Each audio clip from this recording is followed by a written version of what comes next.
Hi friends, how are you. आप सब कैसे हो? उम्मीद है आप सब फिट एंड फाइन होंगे। बस welcome to my channel Shabina का अंदाज़। तो फ्रेंड्स, आप लोगों को पता है मेरा टॉपिक चल रहा है फ़ौजों का बादल और हाशिम का चांद। तो बस उसी के आगे मैं आज आप लोगों को बताती हूँ। ठीक है, फिर मैं शुरू करती हूँ। और अपनी अगली वीडियो में हमने आप लोगों को बताया था मौला पाक अलैहिस्सलाम के बारे में कि वो घोड़े पर संभल ना सके और ज़मीन की तरफ माइल हो गए। तो फिर ठीक है, मैं स्टार्ट करती हूँ। आऊज़ु बिल्लाहि मिनश शैतानिर रजीम, बिस्मिल्लाहिर रहमानिर रहीम।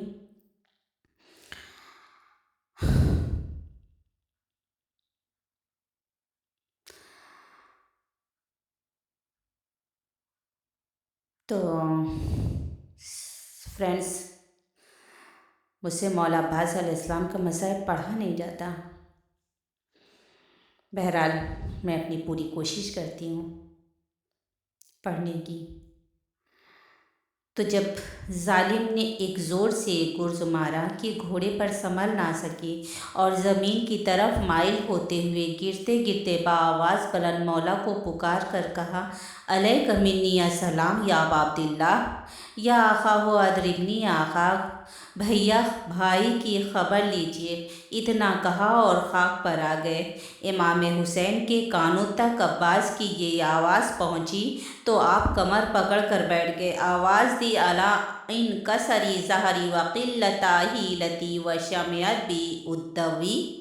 भैया अब मेरी कमर टूट गई और राह चारों व तदबीर मदो हो गई और दुश्मन ताने देने लगे। इमाम हुसैन के पर तासीर कालिमात ने अब्बास के दिल पर क्या असर किया, इसका एक बावफा मुजाहिद ही अंदाज़ा कर सकता है। और अब्बास के दिल पर क्या गुजरी होगी और बेबसी के एहसास ने जिस्म अक़दस को किस तरह तड़पाया होगा।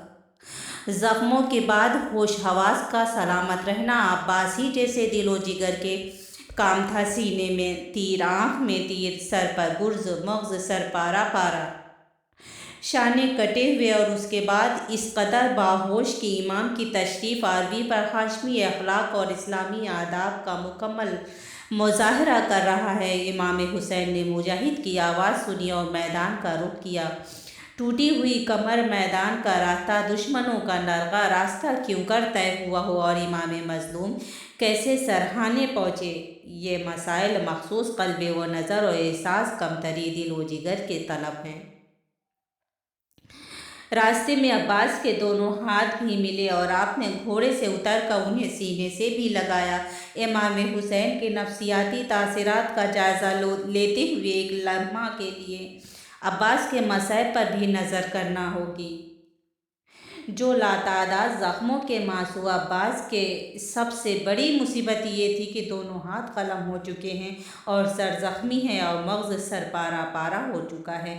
ऐसे में जो इंसान घोड़े से गिरेगा उसका क्या आलम होगा। ना हाथ में है कि ज़मीन पर टेक सके, ना सर सलामत है कि उसका सहारा ले सके। मुजाहिद और मज़लूमियत, शहीद राह खुदा और बेकसी, ज़मीन लरज़ गई होगी, आसमान थर्रा गया होगा, कब्र अली को ज़लज़ला होगा, दिल उम्मुल बनीन का कांप रहा होगा और रूह ज़हरा फरियाद कर रही होंगी, मेरे इलाके, मेरे लाल की वफ़ादार बहादुर मेरे अब्बास, तेरे ऊपर क्या गुजर गई। काश ज़हरा करबला के मैदान में होती तो तुझे अपने गोदी में जगह देती। अब्बास का सदमा मासूमीन के दिलों को हमेशा तड़पाता रहा और बीमार करबला ज़ारत के मौके पर फरमाते रहे, अशहदु अन्नका कुल्ता मज़लूमन, मैं गवाही देता हूँ कि आप बड़ी मज़लूमियत के साथ शहीद किए गए। इमाम हुसैन भाई की आवाज़ पर ठोकरें खाते हुए सरहाने पहुँचे और सर ज़ानू पर रखा। दोनों में गुफ्तगू का सिलसिला शुरू हुआ। आपने फरमाया, अब्बास, कोई वसीयत, कोई तमन्ना, कोई आरज़ू? अर्ज़ की, मौला, एक आरज़ू है, वक्त आखिर आपकी ज़ियारत कर लूँ, लेकिन क्या करूँ, एक आँख में तीर पेवस्त है और दूसरी आँखों में खून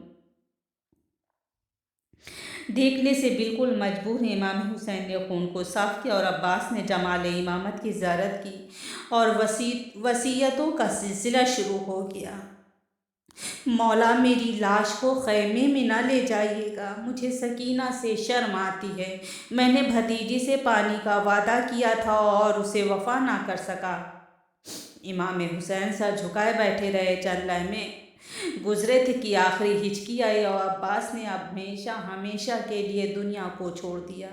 بے کسی نے مرثیہ پڑھا، عباس آج وہ آنکھیں سو گئی جو تیری ہیبت سے نہ سو سکتی تھی، اور وہ آنکھیں بیدار ہو گئیں جن کا اب سونا مشکل ہے۔ امام حسین اٹھے اور لاش عباس کو فرات کے کنارے چھوڑ کر خیمے کا رخ کیا۔ ادھر اہل حرم انتظار میں تھے کہ عباس آ رہے ہیں،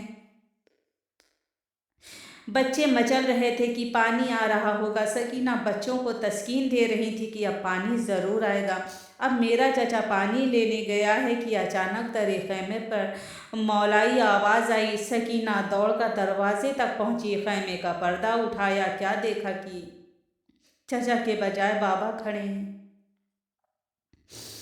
دوڑ کر قدموں سے لپٹ گئیں۔ بابا، کیا آپ کو میرے چچا عباس کا کچھ علم ہے؟ انہوں نے بڑی دیر لگا دی، وہ مجھے پانی کا وعدہ کر کے گئے تھے۔ میرا چچا بے وفا نہیں ہے۔ امام کے جگر پر خنجر چل گیا، بچی سے کیا کہیں اور کیا کہہ کر تسلی دیں؟